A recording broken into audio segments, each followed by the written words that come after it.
Tak for hjælpen, min ven.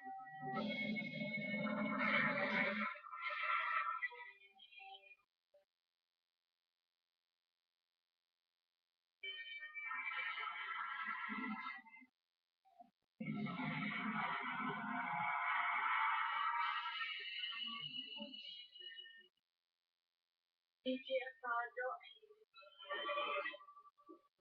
Soldater, I skal infiltrere ildlandets flåde.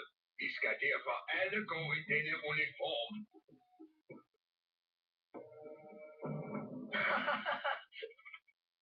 Hallo, hvad griner du af? Sådan ser ildlandets uniformer ikke ud. Det gør de da så. Det er ægte uniformer, som engang blev taget fra ildlandssoldater.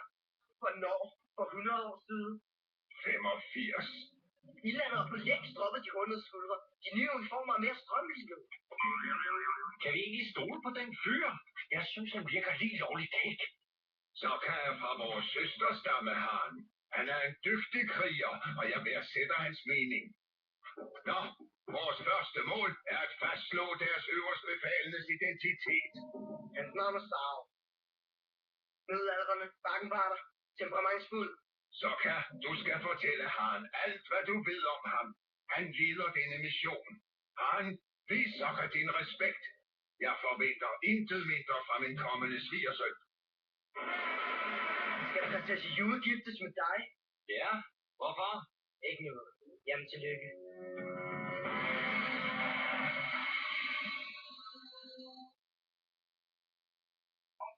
Kugler.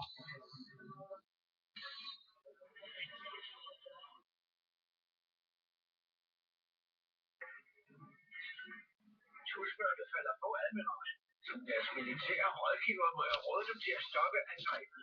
Vandbetvingerne henter deres styrke fra månen, og den er næsten fuld i aften.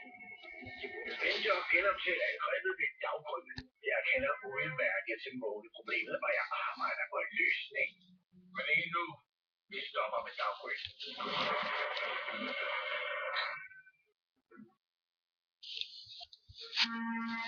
Jeg har ladet med at skyde.